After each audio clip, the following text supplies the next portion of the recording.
Hey guys, Indian first anime series చూసారా మీరు?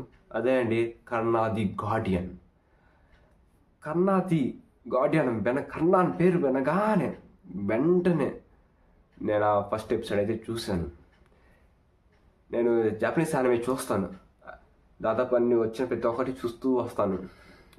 అయితే జాపనీస్ యానిమే చూసిన నా కళ్ళకి ఈ కర్ణా ది గార్డియన్ కార్టూన్ లాగా అనిపించాయి. కన్నా the Guardian Indian Japanese collaboration అన్నారు, కానీ జాపనీస్ ఆ రేంజ్లో యానిమేషన్ అయితే లేదు, నిజంగా లేదు. తెలుగు డబ్బింగ్ మాత్రం 10/10, 100 100కి 100 ఇస్తాను నేనైతే. తెలుగు డబ్బింగ్ అయితే నిజంగా బాగుంది, కానీ యానిమేషనే తేడా కొట్టేసింది.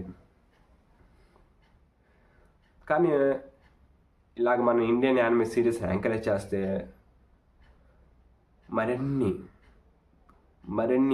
యానిమే సిరీస్ తీసుకొస్తారు. కాబట్టి ఖచ్చితంగా కన్నా ది గార్డియన్ పూర్తి 12 ఎపిసోడ్లు ఉన్నాయి అంటున్నారు. 12 ఎపిసోడ్లు చూస్తాను. ఖచ్చితంగా చాలా ఇంప్రూవ్మెంట్ చేసుకోవాలి యానిమేషన్లో మాత్రం. అలాగే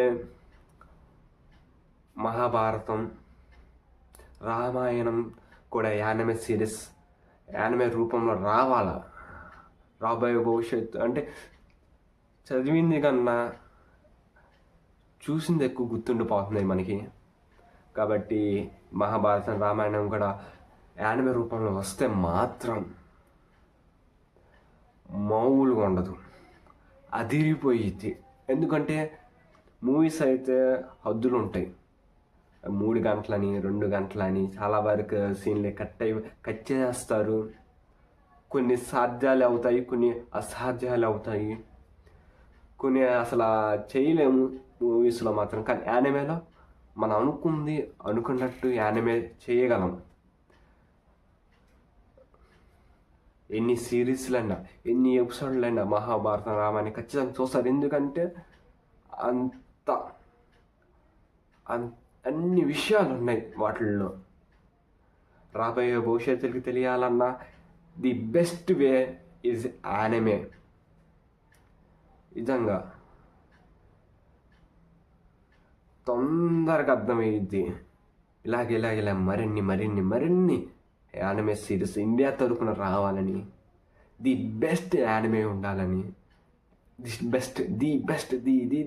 బెస్ట్ యానిమేషన్ ఉండాలని నేను కోరుకుంటున్నాను. మీరు కానీ కర్ణా ద గార్డియన్ చూసారా? చూస్తే ఫస్ట్ ఎపిసోడే వచ్చింది, నిన్నే వచ్చినట్టుంది. నిన్నే చూశాను నేను లెక్క అయితే.